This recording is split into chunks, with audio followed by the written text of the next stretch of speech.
Good morning, friends and family. Chaplain Joe here with your Ministry Minute. Yesterday I was in the middle of a delivery and the gentleman said to me, I asked him how he was doing, and he had said to me that someone up there has not done torturing me yet. And you know what?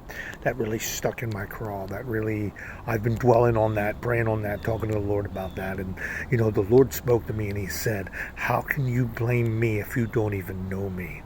Just because God creates the universe doesn't mean that He is the author of your pain.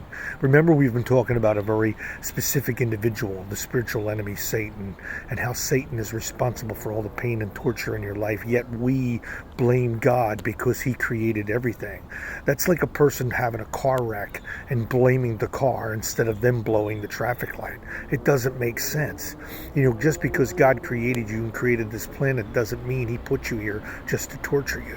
See how sneaky and snake-like the enemy has gained a foothold? A foothold is a secure position from which progression can be made, and that's what happens. Satan finds something in your life to get a foothold, and then he turns that foothold into a stronghold, and then he tortures you. He'll torture you throughout your entire life here on this planet. And the sad part is you'll sit here and you'll blame God because He created everything instead of blaming who really is responsible behind your torture and your pain.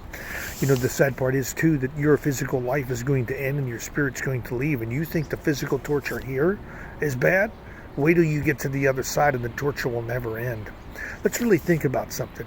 God loved us so much that He gave His only Son, His baby boy, to die for our position on the cross for our sins, to pay the penalty for our sins. Why did He do that? Because He loved us that much.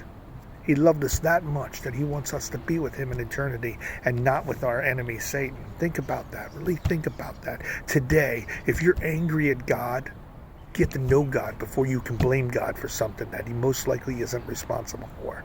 See, God is about love, peace, and joy. God is not about torture, pain, and hurt. Somewhere along the lines, the devil got a foothold in your life. He got a foothold, and he turned it into a stronghold. And now you're bound in those chains of anger. You're bound in those chains, and you're miserable, and your life is horrible, and physical living has just become a task. So ask God.